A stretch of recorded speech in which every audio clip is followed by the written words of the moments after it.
La beauté et l'ordre peuvent-elles émaner du chaos? Certains pensent que non, et crient au trucage devant la photo suivante. Comment obtenir un vortex aussi pur au milieu d'un nuage de fumée entremêlé? D'habitude, je cherche à maîtriser les conditions de prise de vue pour réussir la photographie à coup sûr. Mais lorsque l'on s'attaque à un phénomène aléatoire, il ne reste qu'une seule bonne vieille méthode, la persévérance. Néanmoins, je vais essayer de limiter les aléas à leur maximum. L'appareil photo est fixe sur son trépied et l'allumette est bridée dans un étau, garantissant ainsi la stabilité de la mise au point. Ensuite, je vais essayer de frotter chaque dos d'allumette de la même manière. La fumée est naturellement moins opaque que les solides. Je dois donc éclairer fortement la scène pour que les particules de fumée qui s'élèvent soient bien visibles.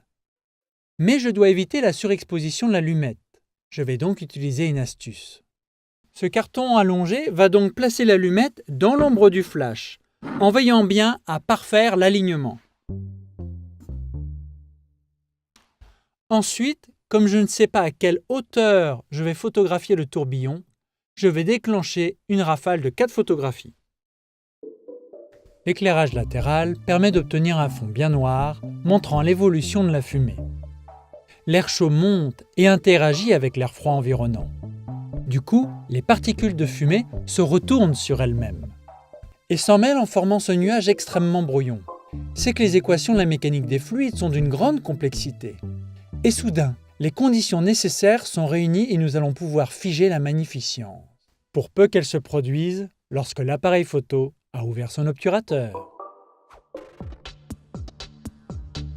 C'est comme si la beauté pouvait se révéler en chaque instant. Le chaos s'immisce dans notre quotidien, mais parfois la vie nous révèle sa merveille. L'harmonie émane alors du bruit. En être témoin me donne envie de dire merci. Merci d'avoir autant de chance.